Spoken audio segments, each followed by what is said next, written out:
Man Archie, bringing you the chaos. And I am Goblin in Green. And this is fucking Alcatraz, who isn't here because he's a dildo. Move on. Okay, we're here with another movie review for your Marvel month. Anyways. Okay, so Story. let's get into the plot. So at the end of the first one, Spider-Man was good. He was happy. He wasn't dating or anything like that. He wasn't fucking dating. He learned with great power comes great responsibility. That's all great. And yeah, so the second one starts off on a really bad start for Peter, at least. He loses his job at the pizza place. Almost loses his job at the Bugle because he's taking pictures of old people in parks and geese. Because he's trying to be artistic. Let's see. He's late for his class. He's all fucked. He misses Mary Jane's play. Harry's pissed out because of Spider-Man. And Aunt May's having trouble without Uncle Ben. And with Bill. Because you need the man to make the money. I'm just kidding. JK. Okay. So basically, Peter's life is in a dumpster right now. it's just the fucking shits right now. And being Spider-Man is not helping him with this problem at all. It's actually creating all these problems. It's a problemo. He's losing his job because he's not able to be on time for work and class and friends, and he's too busy saving the world and saving people and helping kids across the street when they're chasing their ball. As you do. As you do, normally. He was one step away from helping a cat up from a fucking tree. Okay, so the basic plot of this movie is Harry Osborn wants to create a new renewable energy source with tritium, which only has like 20 things. And he uses Doc Ock to do it. And he uses Professor Octavius. Yeah. As you guys will know, is Doc Ock, you Marvel fans. And for you DC fans, I understand why you wouldn't know. You read good comics. Okay, well, anyways. So he starts up this machine, and guess what? It fucking doesn't work. And Octavius loses his wife. She gets killed by glass. And he has a chip in the back of his thing that keeps his higher brain functions from being tampered with the tentacle. And it explodes when he gets in the thing, and then he becomes evil. Yeah. And I gotta say, the hospital scene is probably the most gruesome. Jesus Christ. He's just fucking dragging people around, cutting people's heads off. You could tell Marvel Studios gave him a little bit more leanway with this movie, definitely. It's like Tim Burns' Batman Returns, but not as... Sam Raimi's like, okay, if I still keep the colors, can I be dark? And they're like, okay. It's a perfect showing of how you can do dark in Marvel movie without ruining the movie. Well, that's the thing, is what really bugs me about Marvel is that they don't, they try and do dark, but it just doesn't. This movie, it works well. It works well, because this movie's, like, light enough that a little dark works, and it anyway. This movie is also doing a plot from the comics. It's a huge major plot line that was done a few years ago, where Spider-Man loses his powers and throws out his suit in the garbage can.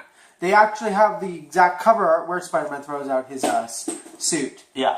So, that was very cool. Like, you had to deal with Spider-Man kind of losing his powers, and then, Doc Ock wreaking havoc, and it was a very well told story, and I kind of, at the end, Doc Ock gets all the materials together to make the thing, he just needs a tritium. Yeah. So, Harry says, well, if you bring me Spider-Man, I'll give you the rest of your tritium.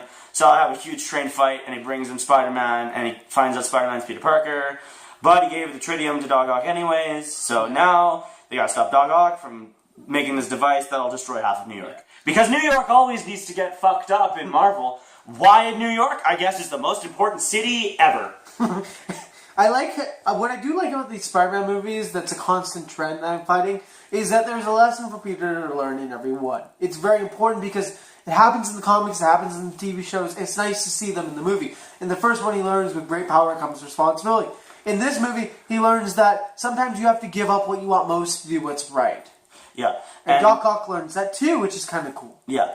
And basically, this movie was a fun ride. I love the action scenes were good. The CGI was choppy. Was choppy occasionally, but it mostly went along very nicely. The action scenes 1,000 times better. I would have to say, definitely, I think every part of this movie surpassed the original Spider-Man. And that's kind of what I like about a sequel. Yes, that's the point of a sequel. It has to surpass the movie. It sucks. There has to be a point for it. It sucks when a sequel happens and it's just not as good as the original. But this one I found that the second one stood at least a bit taller than the first one. That's pretty much it, you know. Looking back, I do actually have a problem with this movie a little bit. What's that? Maybe I agree with you, or maybe I I feel like the Sam Raimi Spider-Mans rely too much on multiple personalities.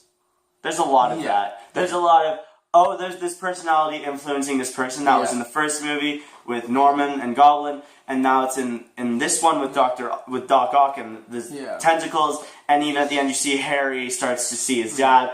So I don't know. A lot of influencing to create villains. Yeah, there's not really any like naturally kind of occurring villains. They're more like they're influenced into being a villain. Well, I mean, like they could have made Doc Ock like that. He's like that in the comics where he just becomes evil because he wasn't able to do his projects and stuff. And it gets a little corny and cliche. Oh my god! When Mary Jane's running down the street in her wedding dress, in slow motion. The worst one was the "and me" part when Spider-Man's like being beaten up, and they're like, "If you want Spider-Man, you gotta go through me, and me, and me, and me," and they say it just as like exaggerated. Yeah, it's so like my thing with that scene is cliche and is really bad, but at the same time I like the scene. It's kind of I'm battling myself with that scene because I like what Sam Raimi's trying to imply. He did it in the first one also. Yeah. That the city sticks together, the people stick together. They praise the superhero, just like as Aunt May said when she was talking to Peter. And it's important because they're reliving this. I also like what I really like about the Sam Raimi Spider-Man is I like how they stick with the continuity. You know, if something happened in the first movie, it's not completely scrapped and forgot about for the next movie. Yeah. Lots of people do that with shows and movies, and it really bugs me. I really hate that. The thing that annoys me with that scene is that it's done in so many other movies. Yeah. Like, so much. Especially fucking sports movies. Yeah. Oh my god. But, I felt like I could see where he was going with it. It just felt a little, like... A little much. overdone. Especially after the scene where they're holding him and bringing him back like Jesus, and it's a little much. I feel like it was a bit heavy-handed. It was kind of like when they did this shit with Superman. Yeah. It's just like, he's Jesus, you know? Alright, let's get into the character. Spider-Man. Once again, I think he was fine. I think he did pretty good as Spider-Man. Tobey Maguire again as Spider-Man. I saw a bit more of a jokey nature, and they tried to do the science stuff with him, but it's not enough. They finally showed us that he's smart, but not enough. We don't get enough of it. I mean, like, yeah, we get little scenes and stuff. Yeah. But I mean, like, it's not like he's creating his own web shooters or anything like that. It's not like we see he's making a different suit, figuring out Doc Ock's, like Spider-Man would figure out how Doc Ock's arms work, and so he's smart. But this Spider-Man still kind of feels like he's not as smart as... And I get it, he's supposed to learn stuff, but I mean, he's supposed to be, like, initially smart. They keep telling us he's so smart, he's so bright, he's blah... But we kind of don't see it as much as they're saying it. Show us. The most we get with him being smart is when Dr. Octavius and Peter are talking about what Dr. Octavius is trying to accomplish, and Peter's able to figure it out. That's a very cool scene. I wanted more of that, and I think you did too. I wanted more of it. What really bugged me is like I like the ending where Doc Ock sacrifices himself, blah blah blah. Yeah. But it would make Spider-Man seem smarter if he found a way to deactivate the machine. Yeah. Not by like throwing it in a lake, a fucking river, and be like, that's off, it's done. Another thing I would like to see is when Peter loses his powers, how he gets to check out as he goes to a normal doctor. If in the comics and the cartoons, who's the one person Peter would go to? Dr. Connors. He'd go to Dr. Connors and be like, Dr. Connors, I'm having trouble. I helped you with, maybe establish that he was a lizard or something in the past just for fun. Because it's been done in the shows and stuff. And say, like, I've helped you out many times. Could you please analyze my blood? I'm losing my powers. You can trust Dr. Connors because he's an ally of Spider-Man. Yeah. That would have been very cool to see. Then we get more Dr. Connors. We get, like, 2 scenes with Dr. Connors. He's not even, like, a lizard or anything. I don't have an arm. I mean, like, yeah, he has no arm, and that's kind of cool. But we get, like, nothing. Nothing. It's so annoying. And I'm not saying throw in a bunch of villains. I'm just saying, like, if you're going to do him, just do him, like... It doesn't have to be big, just something. That would have been really great. Peter's losing his powers, so he goes to Dr. Connors, because Dr. Connors specializes in neogenics and stuff like that, and he gets it analyzed, and he finds out that he's losing his powers and stuff, and actually puts some science into it, because Peter's a scientist at heart. Yeah. To me, that's always the thing that's the weird balancing act with doing a Spider-Man. Yeah. Is that he has to be silly and goofy, but he also has to be smart at the same time. You're pretty much going for like a Tony Stark, but just take away all the dick. Yeah. Like he's not a dickhead or anything. He's intelligent and he's quippy and stuff, but he's not like an arrogant asshole. Yeah. So he's kind of like Tony Stark without the arrogance. Yeah, I agree with you. I feel like Spider-Man's not quippy enough in this. He's not saying enough. He said, "Did you change?" Like we need more. I really hope that Tom Holland as Spider-Man really shows us. He's done a great job so far. He will, because now it's like straight up Marvel writing it. Because there'll be quips out the ass. I know. Because already characters have so many quips. All right. With Spider-Man, it's gonna be. So let's move on to another character. Mary Jane. Let's move on to Mary Jane, the love interest of Peter once again. So when we left off with Mary Jane, Peter and her kiss, nothing really happened. In this... They ask you how you are, you just have to say that you're fine when you're not really fine, but you just can't get into it because they would never understand. Continue. In this movie, Mary Jane is dating John Jameson. If you guys don't know who that is, it's Jonah Jameson, the guy who works for the Daily Planet, or, sorry, thinking of a good comic series, the Daily Bugle. And he's an astronaut, which is cool and all. I like how they add. That's a nice little cameo that they gave the fan, which is cool. And she's dating him because Peter's emotionally unavailable. And you know, you can only wait so long for Peter to get his head out of his ass and ask her out on a date, you know? So I understand her moving on. She was a little bit better in this movie, just a bit. Because she actually tried to do something. She actually tried I like the fail. to do something. She's like, I'm gonna get you, Doc Ock, and he's just like... But it makes Doc Ock look more badass because he just grabs and knocks her away. He's like, screw you. You're just I know, I'm just saying it's bad on her part. Yeah, I know it looks bad on her part, but to be fair, what was she gonna do? I know, I mean, just give her one good hit, man. Yeah, I guess, but you know. Anyways. I mean, fucking his aunt got a hit in. Yeah. And she couldn't, she's an old bitch with an umbrella. She's like, eh. Yeah, I know. Okay, so Mary Jane was... But she's so boring, though, and so bland still. What the fuck is up with Sam? Like, he can write, like, these characters that are, like, pretty good. Yeah. Pretty good to amazing. Amazing Spider-Man. He can write these characters that are from pretty good to amazing, but with Mary Jane, it just doesn't... It doesn't work. Because he's not trying to give her character. You're trying to be like, oh, they're basically making her, she comes off as just, like... Annoying, and she switches from, like, man to man to man to man. She goes through them quickly. She's not a strong female character. I don't know, it just makes her seem very inconsistent. She doesn't know what she wants. So she just tries a bunch of penises until she figures out which penis she wants. Here's also what I would say. A very good comparison is Sam Raimi sort of writes romance the same way I feel George Lucas writes romance in Star Wars. It's really awkward and weird and doesn't feel natural. It's actually kind of funny because Peter has better chemistry in the movie with Eddie Brandt. Okay, so anyways, so Becky and her landlord Betty and his landlord's daughter have like more chemistry with Peter than Peter has with Mary Jane. You can tell that they could totally date. Betty or the landlord's daughter could date him. It would work much better, I think, because the girl, the landlord's daughter kind of takes pity on Peter because he's poor and he's... Well, she relates to him. And she does relate to him because she's poor too and she's kind of down in her luck. And Betty works at the Daily Bugle, so she knows how hard it is and she's cutting him some slack. Just to pay him and whatever. I feel like it's weird because his relationship, however brief, with those two, feels like more natural than him with Mary Jane. Him and Mary Jane, he just seems like a lost puppy, just kind of chasing a truck and trying. You're never gonna catch it, but you keep on trying. And then other slower trucks come by and they're like, hop in. Yeah. And he's like, no, I want that truck. I want that red truck. Okay, so let's get into Jonah Jameson quickly. Okay, amazing. J.K. Simmons, Rocket. We forgot to bring him up in the last one, I think, but he was great, guys. He's just so great. He's so quick on his feet and so quippy. The actor, J.K. Simmons, is just such a great actor, and he our Gordon in this. Our new Gordon. Thank God DC got him because he's great, and now he's on a good comic book. Let's go with Aunt May. Aunt May. She was a little better this time. She's a little better, but she still annoys me. I like how all the female characters are like a little better. Yeah, they're just a little better. They're a little less annoying, but she's still annoying.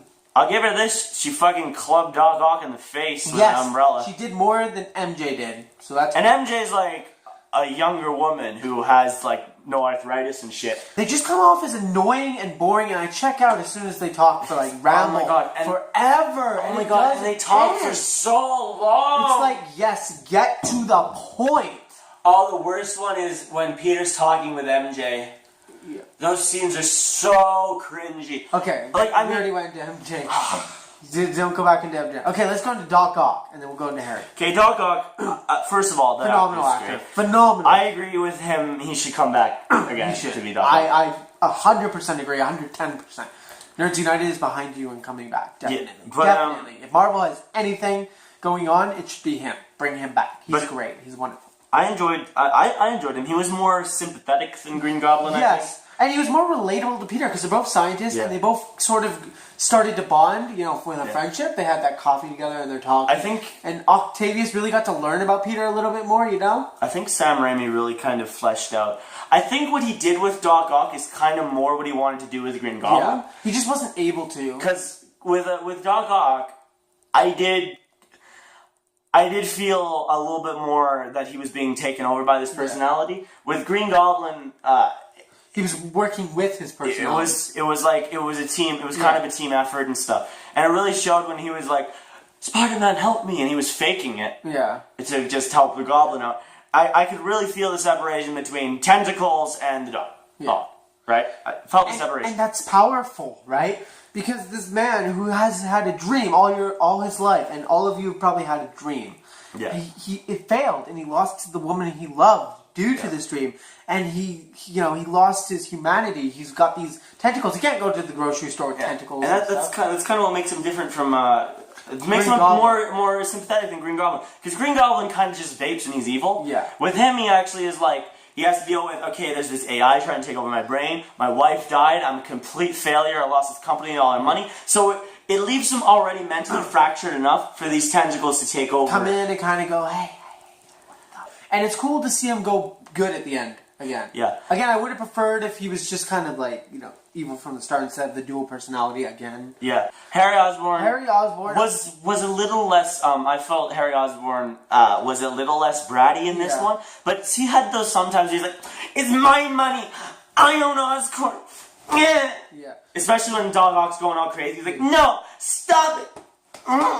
My thing with Harry is I really like where Sam Raimi's taking him. He's a lot more built in this one. His hair's back. He's more of an Osborn now. He feels More confident. He's more corporate. He's in charge of Oscorp. He wants to get revenge on Spider-Man for killing his father, which is understandable, Yeah. And I like the angle they're taking where Peter and Harry's friendship is starting to drift apart. They're starting to drift, and they're starting to disagree and argue. I mean, like, Harry slaps Peter in this one. Yeah, And you can start to see that Harry is starting to resent Peter because he won't tell Harry who Spider-Man is, even if he Yeah, knew. a lot of the secrets that Peter keeps really bite him in the ass. They do. It's Especially in this one. Yes, and I really like where they're taking Harry. I think Harry could be such a powerful villain.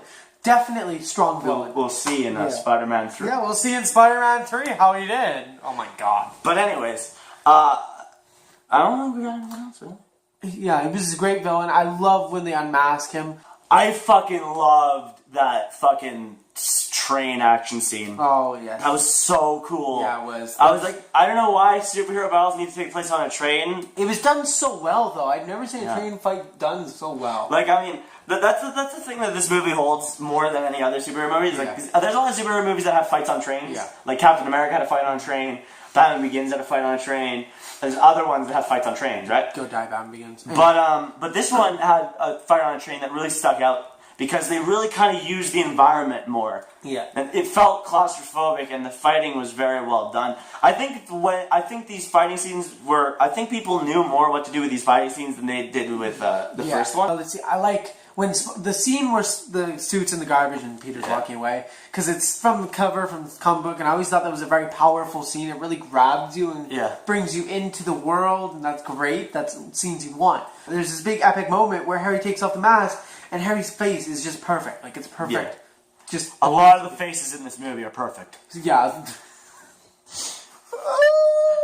I'll do my rating for it. I think I am comfortable with giving this movie a 7.5. All right. Out of 10. I thought a lot of the scenes stood head and shoulders above the rest, but it doesn't make it an 8 because of those scenes that just dragged like so hard. Like, oh my god, the Mary Jane scenes, and oh my god, some of them were just so long. I could feel my youth leaving me. Trust me, I know what you mean. Okay, so for me, the official Anarchy rating would probably be a 7.6. Again, I agree with Goblin completely. The Mary Jane scenes, for me, it's also Aunt May scenes. Oh yeah, Just kill me. They just kill me. I'm in the movie and I'm enjoying it, and then Mary Jane comes on. I'm just like, It's like the thing is, when they start focusing on other characters, you get excited. But these characters aren't well developed enough for you to even give a shit what they're saying. as soon as they come on, I click my phone on and I'm like, what time is it? I had to look and see how long this movie was running. Like, there's a Mary Jane scene near the end of the movie where it's just like, oh my god, are we done The yet? sign of a bad scene in a movie is when you check the time. And when you want it to end. You never want a scene to end. Like the scene that's supposed to be long, you never want it to end. This scene is so long and boring. I wanted to pass out from exhaustion. I was exhausted from watching them talk and talk and talk and fucking talk. I felt like worthless garbage. But anyways, so mine was 7.5, his was 7.6. If you see the movie, leave your rating below and tell us what you thought of it.